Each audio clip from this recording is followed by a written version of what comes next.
What is up, Better Call Saul fans? Kino here, and the new episodes just premiered. I watched them a little bit early. I had a VPN, so I was able to watch on the East Coast times.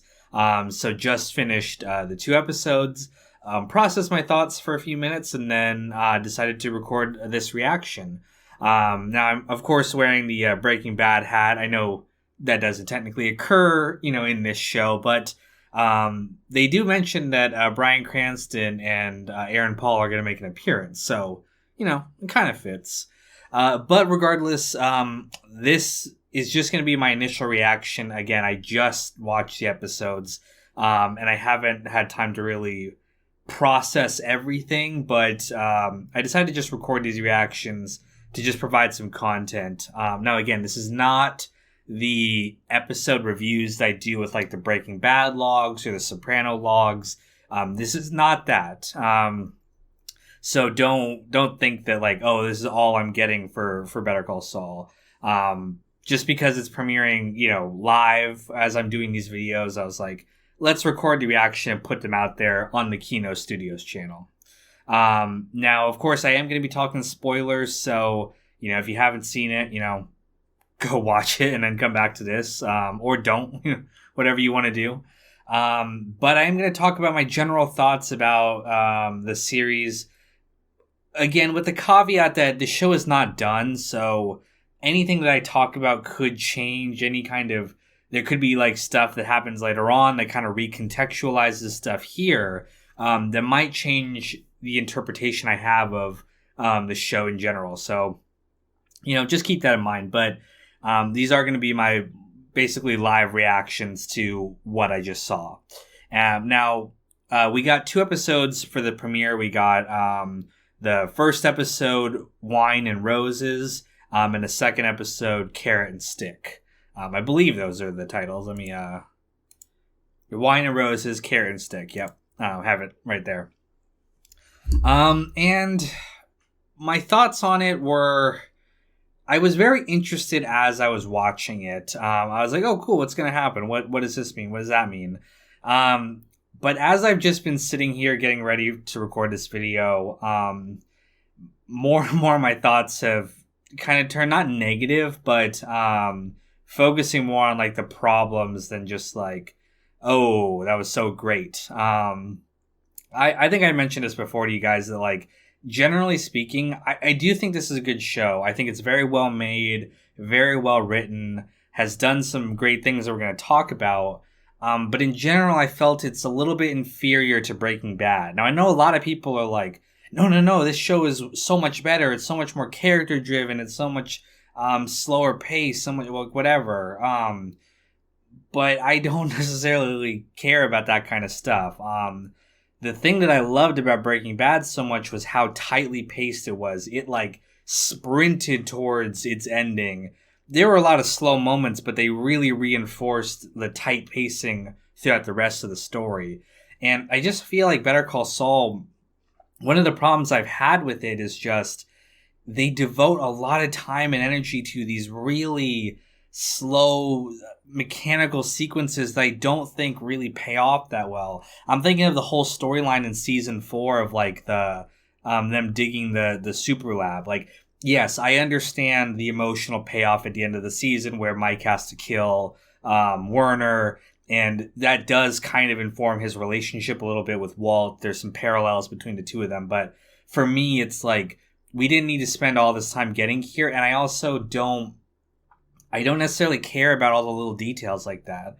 Like, yeah, there were some episodes of Breaking Bad that were like really detailed of how they did like the methylamine heist, or how they did, a number of different sequences. But a lot of it, though, they were willing to just jump around and be like, not necessarily explain to you how it happened. And in some ways that made it a lot cooler, I thought, especially for some characters like Gus. Like, I really don't like seeing Gus on this show. He's so not in control. He's so, he's making mistakes. And I understand it's like a prequel, right? Like, we're seeing him before he becomes the kind of master of reality that he is in Breaking Bad. But I don't necessarily want to see that. Like, I don't want to, like, know how the sausage gets made. I like him more as like this mysterious figure that was so scary and so intimidating, and kind of turning on the lights and revealing how a lot of this stuff happened makes it doesn't ruin it. I don't believe in that. I don't believe that like prequels or sequels can ruin the original, but it does make me not necessarily as impressed with the character. Like Gus in Breaking Bad was the one of the coolest, most intimidating villains of all time, and I just think seeing him in this show does, like I said, just turns on the light a little bit and makes him a little bit less impressive. I don't think they've really added anything to his character that I was like, oh, I understand you more. Like I knew all the stuff with, I could infer all the stuff with him and Max. I didn't need the scene with the water fountain in the village. Like it's just extra stuff that I think bloats the show a little bit and makes it just feel a little unfocused. Now, again, I don't want to just say that I think the show's bad. I think there's a lot of great sequences. Visually, the show is gorgeous. And there is a lot of cool character work and a lot of, I think, surprising character work, too. I put Kim as the great example of this. They've really taken her character in a way that I didn't quite see happening, and I think for the better. I really expected her storyline to be like, she's Jimmy's girlfriend, she's kind of the moral center, and as he slowly becomes more and more Saul, she'll eventually grow distant from him and leave him or break up, whatever. That's again kind of similar to Skylar, kind of similar to I'm watching Boardwalk Empire right now, so Margaret in some ways to Nucky Thompson. A very kind of standard female, storyline for a lot of these shows. But they've really taken her in her own way and given her a lot more agency than I think I would have initially thought they would have. And they've made her like, oh, almost she's the one kind of pushing Saul. And it's very interesting. I think it works really well. And it makes her such a distinct character than I think a lot of these like female leads that we get on these male driven dramas like this. So I think that's some fantastic character work. I think Jimmy's stuff with Chuck was really good. Like I didn't expect to like Chuck's storyline as much as I did, but it was really, really good. It informed a lot of who Jimmy was, made him an incredibly sympathetic character. And they haven't necessarily leaned too much into like the Saul stuff. Like I thought by like season 3 or 4, right, we would just be like in Saul's office, him doing like his crooked shenanigans, but they really not given that for better and worse. Probably I would like to see more of it, but they focused a lot more on like the high danger storylines, which on some of these things I'm like it kind of, so the show goes out of its way to not like overwrite Breaking Bad, right? It goes out of its way to like reference all this stuff to a point where it's a little bit annoying. Like, again, I don't need every single detail from Breaking Bad to make its way into here, but it kind of really does at times.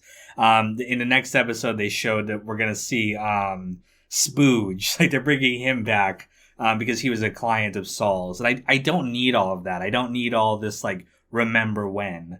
But some of it is actually not just, like, a little bit annoying. Some of it's actually, like, I think messes up Breaking Bad a little bit. Particularly, like, Mike and Saul.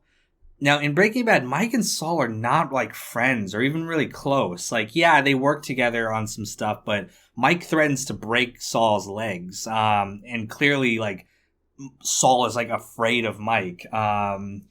Doesn't feel, like, sad when he's killed. And you would think that after they went through their experiences last season, like Bagman and, Mike saving Saul's life, and also going up against Lalo for him, you would think that they'd have a closer relationship. Now, again, I don't know what's going to happen this season. It might give a reason for that. And I also understand, too, that one of the themes of the show is, like, turning off your emotions, right? That's what Jimmy does for his feelings with Chuck. He turns them off and becomes the Saul persona. Same thing with Mike. He kind of has to turn off his morality to work for Gus.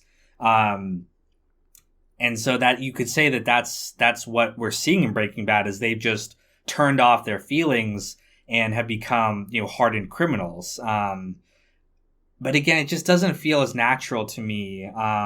Same thing with like Gus and Mike. Like Mike is clearly showing a lot of like, doesn't like what Gus is doing, doesn't approve of it, stands up to him. But that's not the Mike that we see in Breaking Bad. He had no problem doing all this stuff.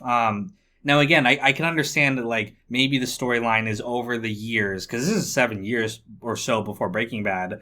He's lost touch with his morality and he doesn't care. And again, they could totally do that this season. They could set that up. But like I said, there's just that little bit of disconnect there. I think the writers had a natural inclination to make Mike and Saul friends, because they're the two kind of lead characters of the show. But that's really just not the relationship they had in Breaking Bad.